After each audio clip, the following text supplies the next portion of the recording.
Do you have any doubts that if Iran were to agree to a deal to open up the Strait of Hormuz, they would honor it? Yeah, John, thanks for having me. Good to be with you. Look, I don't trust the guys at all.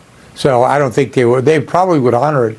And I think really the deal is between Oman and Iran as well. Mm-hmm. And just open up the strait, that's fine. The interesting part is what are they, or how are they going to do it?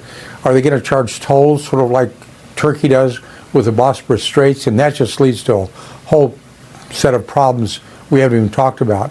But the biggest thing I would like us to get back to is the real reason this was started is because of the enriched uranium, and we didn't want them to become a nuclear power. Mm-hmm. It's kind of put in the background right now. And that was the primary thing we need to focus in on, is we don't need them to go there. We need to figure ways that we get the enriched uranium and shut them down of having a nuclear capability later on. And that's the one that's really going to be the hard one, because this deal here will lead to the second deal instead of the inverse, which used to be we wanted to get a nuclear deal, then a deal on the strait. And the way the Iranians work, you just don't trust them at all. And, you know, really when you look at freedom of the seas, it basically, when you get outside of the 12 nautical miles of a coastline, that's actually open water. Yeah. If they're trying to charge a toll, then we've got a problem, because what do you do with Bandab? Or what do you do with the Strait of Malacca? Mm-hmm. And it's just causing enormous problems. So I think the proof is going to be in the pudding. Let's see what it looks like. It's going to get to the second deal, which is the nuclear deal, which to me is the most important one, and having a trust and confidence in that they'll basically fulfill the deal. I don't buy it. I never have, and I don't think I ever will. It's just who they are as a theocratic government. Now, you know, saying that, when you look at WTI, the price of oil today, it's kind of in the moderate range. When you get into the 70s, it's kind of moderate. It's been as high as 100, it's been as low as 30. That's like in 2004. But I think we just have to pay attention to what's going to happen. I think, again, the Omanis and the Iranians are going to come together with a deal. Right. The question is, what does it look like?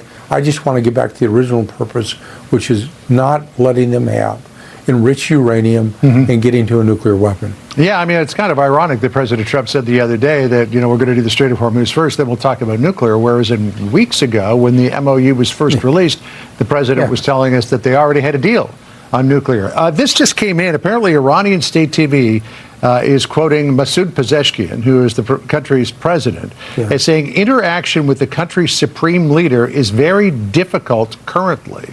I mean, if Khamenei is the guy who's got to sign off on all of this stuff, and it's difficult to get in touch with him, where does that leave negotiations?